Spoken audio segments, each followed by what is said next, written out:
नमस्कार। Public India 9 AM संस्करण में आप सबका स्वागत है। जैसे कि आप देख सकते हैं, Balraj Singh Malik ji, senior advocate, supreme court, हमारे साथ जुड़े हुए हैं। बहुत बहुत स्वागत है बलराज सिंह जी आपका। जी नमस्कार। और आपने मेंशनिंग जो बी आर गवई जी के सामने की, उसका वीडियो मैंने देखा, काफी अच्छा लगा। आपने फंडामेंटल राइट्स और लोगों के अधिकारों के मामले में जो बी आर गवई साहब से बात, मतलब उनके सामने समक्ष आपने जो अपनी दलील रखी हाँ, फुल कोर्ट में। वो जस्टिस ओका के प्रति थे वो शब्द, क्योंकि उस दिन रिटायर होने वाला जज चीफ जस्टिस के साथ बैठता है, उसको सेरिमोनियल जी बेंच कहते हैं।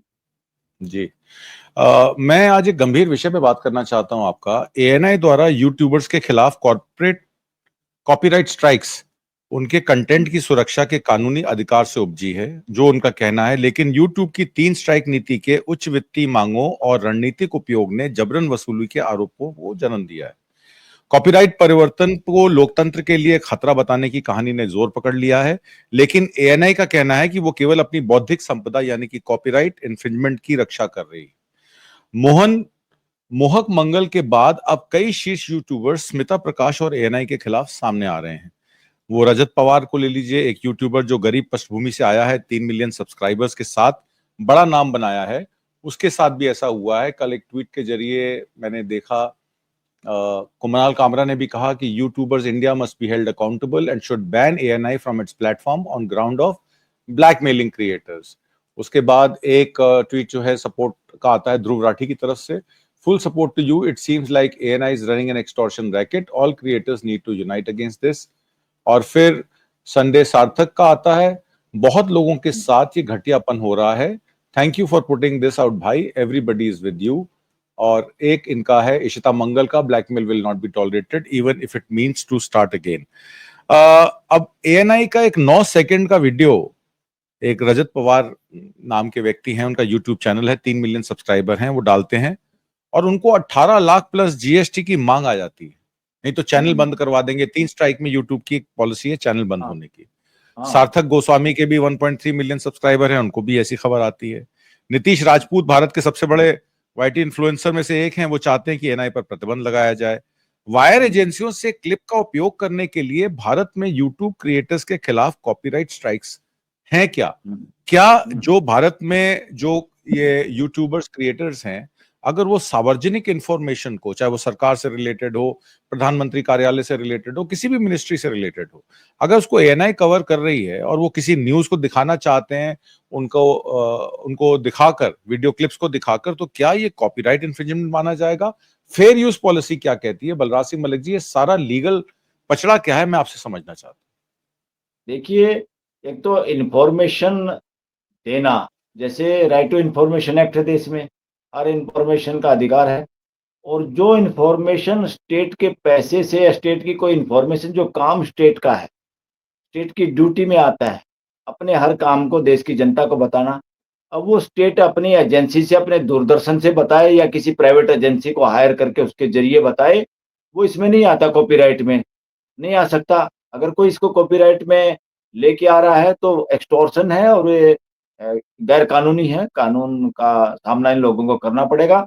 और ऐसे जिन लोगों को ये, और अभी मैंने भी पढ़ा है कुछ जगह से न्यूज में या कहीं, कि खास तौर पे उनको टारगेट बनाया जा रहा है, उन क्रिएटर्स को, उन यूट्यूब चैनल्स को, जो सरकार के से प्रश्न पूछते हैं या सरकार को जिनसे की वजह से सरकार के पेट में दर्द है, उन लोगों को टारगेट बनाया जा रहा है जानबूझ के। और selective extortion, selective pressure tactics, ये एक तरह से कहीं न कहीं से सीधा साबित होता है कि एएनआई एक तरह से सरकार के एजेंट की तरह से लोगों की आवाज़ को दबाना चाहती हैं। सरकार इसके पीछे है। जैसे कई बार कंपनी में कंपनी एक लीगल पर्सन होता है, मगर कंपनी अपने आप में तो कोई इंसान नहीं होता। फिर ये बिहाइंड द व्हील, पर्दे के पीछे कौन है? ये ज्यूरिस्प्रूडेंस है देश का, कि उस पर्दे के पीछे कौन डायरेक्टर है या कौन मैनेजिंग डायरेक्टर है जो कंपनी का काम किया है। पहले कंपनी लीगल पर्सन तो होता था, मगर फिजिकल पर्सन काफ़ी दिनों तक वो बचते रहे। क्राइम करते हुए लोगों को लूटना, ठगी-ठोरी करना कंपनियाँ जब करती थी, तो जेल में किसको डाले? और इस देश की अदालतों को बहुत समय लगा ये करने में, कि अनवेल द कर्टल, कर्टल को कर्टन को उठाओ, पर्दे के पीछे जो छुपा हुआ आदमी है, जो कंपनी के पीछे काम करने वाला आदमी है, उसको पकड़ो। तब ये बहुत दिन लगे इस काम में भी। ये सिंपल-सिंपल बातें हैं, इसको जूरिस्प्रूडेंस क्रिएट करने में बड़ा समय लगता है और इससे ये बिल्कुल गैर कानूनी है, जो एएनआई कर रही है लोगों के साथ। और इतना फेयर डीलिंग तो वो बनता है छोटी-सी क्लिप के साथ, अगर कोई उसकी आलोचना या इन्फॉर्मेशन या जो इस तरह का जो बड़ा बिज़नेस यूज़ नहीं है, जो उससे बिज़नेस का कोई नुकसान नहीं होता। उसकी कोई पूरी खबर कोई दिखाएगा जब तो चलो मानेंगे बिज़नेस का नुकसान हुआ है। जब पूरी खबर ही नहीं दिखानी, बस छोटा-सा कुछ उसकी क्लिप दिखानी है, बाकी बातें अपने मुँह से बतानी है क्रिएटर को, तो कोई वायलेशन नहीं होता। और देश में एक और क्लियर मैं करना चाहूँ लोगों को, दर्शकों को, कि देश में इकोनॉमिकल जस्टिस एक अहम जस्टिस है, हमारा प्रिएम्बल का टारगेट है। इकोनॉमिक जस्टिस दिलाना लोगों को, सबको। तो इकोनॉमिक जस्टिस में एक्सटॉर्शन और होर्डिंग ऑफ मनी के खिलाफ है। अगर एएनआई इस जाल से पैसे इकट्ठे करना चाह रही, ठगी मारना चाह रही कि हम ही सारे ज्ञानी-ध्यानी हैं, हम ही इकलौते क्रिएटर हैं और हर इन्फॉर्मेशन को जो जनता का हक है उसको अपने कॉपीराइट के दायरे में लेना और गैर कानूनी तरीके से मिसयूज़ करना इनका, ये जो यूट्यूब है, यूट्यूब यूएस के कानून के हिसाब से चलता है। यूएस में इस तरह की स्ट्राइक नहीं होती कि कोई भी एक्शन नहीं लेता कि मेरा कॉपीराइट इतना जल्दी वायलेशन होगा, अगर वो ऐसे झूठे करेंगे तो उनका इलाज भी ज़बरदस्त होता है वहाँ की कोर्टों से। हमारे यहाँ झूठ चलता है। इस वजह से ये 3 स्ट्राइक करो, 90 दिन के अंदर किसी का चैनल बंद करा दो, ये एक षड्यंत्र है। और मैं तो ये कह रहा हूँ जिसके खिलाफ भी ये हुआ है, इमीडिएटली किसी भी कोर्ट में जाएँगे, खासतौर पे सीधे सुप्रीम कोर्ट लोगों को आना चाहिए और सुप्रीम कोर्ट इनका इलाज कर देगी। एएनआई का भी और यूट्यूब का भी, और कोई पर्दे के पीछे होगा सरकार, उसका भी। और सरकार को गाइडलाइन जारी करने के लिए सुप्रीम कोर्ट बोल सकती है। और मैंने तो आपने जब मेरे से कॉन्टैक्ट किया इस बात के लिए, मैंने तो आपके लिए वैसे ही एक पब्लिक के लिए पीआईएल बना के रख भी दी है, किसी को ज़रूरत हो तो वह उसको यूज़ कर सकता है। जी, आपके संपर्क में हाँ, बिल्कुल आएँगे और जिनको जिनको जो आहत हुए हैं, उनको सुप्रीम कोर्ट का दरवाज़ा खटखटाना चाहिए। मेरा इसमें जी, एक अहम सवाल आपसे ये है कि ये जबरन वसूली जो की जा रही है, खासकर ये देखते हुए कि कुछ समाचार एजेंसियों को भारत सरकार से संबंधित मामलों की रिपोर्टिंग के मामले में अनौपचारिक एकाधिकार दे दिया गया है। दूरदर्शन पहले रिपोर्टिंग करता था कि चलिए सरकार के कामों में, सरकार के मामलों में, एक चैनल था, प्रसार भारती के तहत उसका वो आता था और उसमें दूरदर्शन में पहले खबर आती थी। पर जी, दूरदर्शन की कोई क्लिप यूज़ करना या कोई इन्फॉर्मेशन लेना किसी प्राइवेट चैनल के लिए कभी बाध्य नहीं होता था। दूरदर्शन के संयोजक से, सहायता से आप दिखा देते थे कि इस दूरदर्शन के सहयोग से हम आपको ये दिखा रहे हैं। तो सौजन्य सहयोगी से बिल्कुल, मेंशन करना काफ़ी होता था और उसी से बिल्कुल। काम चलता था। अभी सडनली हाँ, ये प्राइवेट पार्टीज़ जो आ गई हैं, जो चंदा हुँ, दो और धंधा लो वाली काम कर रही हैं। अब एएनआई का आधिकारिक तौर पर अगर मान लीजिए बाइट्स ले रहा है, तो क्या इसकी इस्तेमाल करने के लिए एएनआई आपसे 5-10 लाख रुपए प्लस जीएसटी सालाना मेंबरशिप ले सकता है? एक तरीके से नहीं, तो आपने उनकी जी, जी। नहीं ले सकता। और एएनआई का कॉन्ट्रैक्ट क्या है? उसकी कंडीशन क्या है उसमें? क्या शब्दावली है? क्या पैरे हैं उसमें? किस तरह के आर्टिकल हैं? वो सारा पढ़ के देखना पड़ेगा। ऐसी कोई कंडीशन नहीं है, ऐसा कोई सरकार से कॉन्ट्रैक्ट नहीं हुआ, ये हिडन एजेंडे के तहत चला रहा है एएनआई। हिडन एजेंडा है ये और गैर कानूनी है। इनको कानूनी उससे पकड़ना होगा। कानून के आधार पे इनको पकड़ना होगा, रोकना होगा। दूसरा, यूट्यूब को भी इस तरह के मामले, क्योंकि उन्होंने एक स्टैंडर्ड अपना अडॉप्ट किया हुआ है यूएस के पैटर्न पे, यूएस के लॉ पे। उनको ये नहीं पता कि यूएस में जो स्ट्रिक्ट है, जितने इंडिपेंडेंस ऑफ जुडिशरी बहुत सारे देशों में नहीं है और बहुत सारे देशों में जुगाड़बाजी चलती है इंडिया की तरह से। इंडिया में भी एक जुगाड़बाजी चलती है और यहाँ पे तो स्टेट खुद शरारत करता है कई बार और प्राइवेट एजेंसियों को सामने लाके और अपने उन विरोधियों का इलाज करना चाहता है, उनकी आवाज़ दबाना चाहता है। अल्टीमेटली देश की आवाज़ है। देश की आवाज़ दबाने की जो कोशिश करेंगे, यूट्यूब का भी इलाज हो जाएगा, एएनआई का भी हो जाएगा, स्टेट पीछे होगा उसका भी हो जाएगा, अगर कोई छुपा हुआ आदमी। और स्टेट के फंक्शन पे, ये स्टेट का फंक्शन है। अगर एएनआई को इस तरह का कोई कॉन्ट्रैक्ट मिल भी गया है, तो it is a function of state, it is a money of the state and state money is the money of the people of this country. और उस पैसे से कलेक्ट की हुई या रिकॉर्ड की हुई स्टेटमेंट को या खबरों को कोई एएनआई के कॉपीराइट से रोक नहीं सकता। एएनआई कुछ नहीं कर सकती इसमें। एएनआई इस तरह से बदमाशी कर रही है, अगर सरकार उसके साथ होगी, सरकारी एजेंसियाँ उसके साथ होंगी, पीछे से सपोर्ट, हिडन एजेंडा सा हिडन सपोर्ट अगर उनको मिल रहा है, इसलिए वो शरारत कर रहे हैं। ये शरारत नहीं कर पाएँगे, इसके खिलाफ आप लोग, जिसके खिलाफ भी कोई इस तरह की कार्रवाई हुई है, उनको सुप्रीम कोर्ट में दस्तक देनी चाहिए। दरवाज़ा न्याय का जी। खटखटाना चाहिए। जी। मैं एक और सब्जेक्ट पे आपसे बात करना चाहता हूँ, इलेक्टोरल बॉन्ड से रिलेटेड है वो। एक कंपनी है, उस कंपनी ने सेल से स्टील खरीदा डिस्काउंटेड रेट पे, और कहा जा रहा है कि 11 लाख मेट्रिक टन स्टील जो है वो कम दामों पर 100 कंपनियों के द्वारा खरीदा गया, जिनकी कोई कंस्ट्रक्शन एक्टिविटी नहीं थी, और उन कंपनियों ने उस स्टील को रीसोल्ड किया मार्केट में एट हायर प्राइसेस। जब वो बात पे तहकीकात हुई तो उनके एमओयू में ये बताया गया है कि सेल ने इंटरेस्ट फ्री लोन देने का प्रावधान है कंस्ट्रक्शन कंपनीज को, ताकि उनका स्टील बिके और इस्पात के कारखाने जो हैं उनको ज्यादा काम मिल सके। और ये कंप्लेंट जो है लोकपाल में जाती है, जो क्लेम करती है कि सेल ने कम से कम 400 करोड़ रुपए का लॉस इनकर किया है इसमें। और इसमें एक कंपनी का नाम आता है जिसका नाम है VIPPL, और उसकी जो पेरेंट कंपनी है वो एप्को है। और इसमें जो आपसे मैं सवाल ये पूछने वाला हूं कि ये जो कंपनी है एप्को, जो VIPPL है, जो कॉन्ट्रैक्ट कर रही है सेल के साथ, 20 अक्टूबर 2020 का कॉन्ट्रैक्ट है, और सर्टिफिकेट जो है उसको एप्को देता है 1,50,000 मेट्रिक टन स्टील एनुअली खरीदने का, और अब तक 11 लाख मेट्रिक टन स्टील लो दामों पे खरीदा गया है।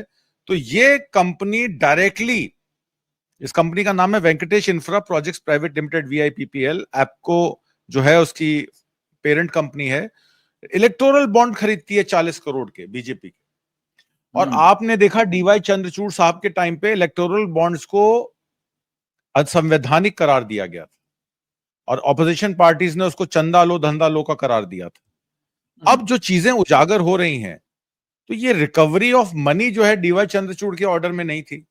अब BR गवई आ गए हैं, इलेक्टोरल बॉन्ड मामले को क्या फिर से उठाकर ये जो पैसा असंवैधानिक रूप से एक मेजर पार्टी को दिया गया, और ये भी माना गया कि 70% जो इलेक्टोरल बॉन्ड्स हैं वो एक ही रूलिंग पार्टी के रहे, बाकी 30% जो है बाकी क्षेत्रीय पार्टियों में और कांग्रेस में डिवाइड हुए। तो 70% का लाभदायक कंपनी या लाभदायक पार्टी जो 11.5 साल से सत्तारूढ़ है, क्या वो इलेक्टोरल बॉन्ड का पैसा पब्लिक का नहीं है? क्या वो पब्लिक को वापस नहीं आना चाहिए? ये मेरा आपसे सवाल है। और इस पे क्या सुप्रीम कोर्ट एक ऑर्डर के बाद जब उसकी कोई रिकवरी नहीं हुई पैसे की, तो क्या रिकवरी के लिए हम इस पे कोई PIL डाल सकते हैं या कोई एडेंडम डाल सकते हैं केस पे? देखिए, किसी नए पॉइंट पे कभी भी कोर्टों के दरवाजे खुले रहते हैं, कॉन्स्टिट्यूशन कोर्ट के दरवाजे खुले रहते हैं। अगर आपका आधार, आपका कोई पॉइंट नया है जो डिसाइड नहीं हुआ कोर्ट के अंदर, उस आधार पे कोई भी आदमी इस देश की कोर्टों को अप्रोच कर सकता है, खासतौर पर संवैधानिक कोर्टों को। और इसमें जो पैसा है, पहली बात तो जो आप ये कह रहे सरिया, क्या क्या लिया? Steel, steel. Rolled steel sheets yes, होती हैं सेल में अगर ये बेचते हैं। बिल्डर को प्रमोट करना चाह रहे थे तो जो एंड यूजर बिल्डर है उसी को तो देंगे स्टील, या बिचौलिए पाल लिए, बिचौलिए पाल के और उनसे प्रॉफिट की शेयरिंग करके बॉन्ड में पैसा ले लिया, कुछ एक नंबर में भी ले लिया होगा। ये तो बॉन्ड में तो चलो खाते में आया है, बिना खाते का पैसा बहुत इस देश में आया। और यहाँ गड़बड़ क्या हुई कि ज्यादातर पॉलिटिकल पार्टी ने उस चंदा लेने के लिए हाँ कर ली। ये गड़बड़ हुई देश के अंदर, सबसे बड़ी गड़बड़। अदरवाइज ये पैसा एक ही पार्टी को होता, जितना ये 70% कहने से ये नहीं होगा, क्योंकि 30% के लिए तो दोषी दूसरे लोग भी हैं, वो भी सामने नहीं आए कि अगर आपने अनकॉन्स्टिट्यूशनल ये पैसा ठहरा दिया और ये अपराध का पैसा, हम इस पैसे को वापस कर रहे हैं उन्हीं कंपनियों को। किसी भी पॉलिटिकल पार्टी में हिम्मत नहीं थी, क्योंकि पैसा खर्च कर लिया होगा इन्होंने या यूज कर लिया होगा। एक भी पॉलिटिकल पार्टी इस मामले में, सारी पॉलिटिकल पार्टियां दोषी हैं, और इन दोषियों के सरदार बीजेपी है। दोषियों की इसमें जो है ना कि डाकुओं का सरदार जो होता है, एक तरह से इसको अगर इजी लैंग्वेज में लोगों को समझाने के लिए करें तो, जो कोर्ट ने कहा कि भाई असंवैधानिक है, कोर्ट ने ये गलती की कि खाली असंवैधानिक कह दिया। उन्होंने साथ में कहना था असंवैधानिक है और ये भ्रष्टाचार है और ये हम्म। इलीगल है और इससे ये भ्रष्टाचार है या एक्सटॉर्शन है, इसको उसी तरीके से डील इसको करना चाहिए था।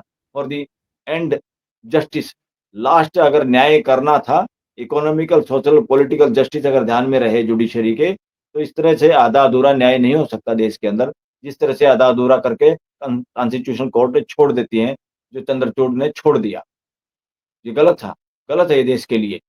एक ही बार में अगर तसल्ली हो जाए बातों की, तो फ्यूचर के लिए बहुत सारे रास्ते साफ हो जाते हैं देश के।